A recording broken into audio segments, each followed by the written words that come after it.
काँग्रेसचे नेते आणि लोकसभेचे विरोधी पक्षनेते राहुल गांधी यांच्या विरोधातील याचिकेवर आज सुनावणी पार पडणार आहे। आरएसएसच्या मानहानी याचिकेवर भिवंडी न्यायालयात सुनावणी होणार आहे। सुनावणीला राहुल गांधी स्वतः हजर राहणार आहेत, तर सुनावणीला हजर राहण्यासाठी राहुल गांधी दिल्लीवरून भिवंडीकडे रवाना झाले। महात्मा गांधींच्या हत्येमागे आरएसएस या संघटनेचा हात असल्याचं विधान राहुल गांधींनी केलं होतं। 2014च्या निवडणुकीवेळी राहुल गांधींनी हे विधान केलेलं होतं।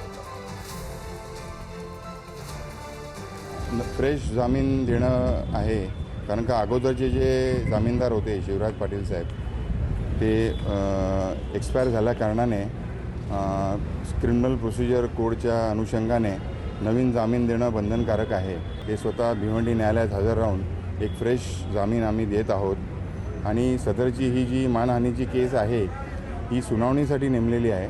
फिर्यादीचं सरतपासणी आणि उलट तपासणी झालेलं आहे आणि या संदर्भातले अधिकचे काही तपशील देत आहेत आपले प्रतिनिधी श्रेयस सावंत। श्रेयस, खऱ्या अर्थानं हा विषय जो आहे तो आज खऱ्या अर्थानं कुठे मार्गी लागेल असं आपल्याला दिसून येतं।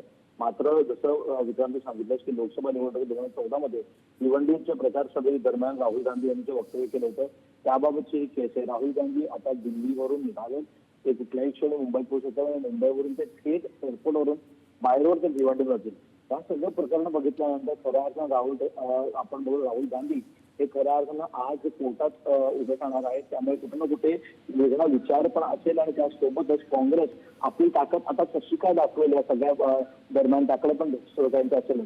मात्र भिवंडीची या प्रकरणात आता राहुल गांधींना दिलासा मिळतोय की तुमची तारीख मिळते, त्याकडे विक्रांत सगळ्यांचं लक्ष लागेल।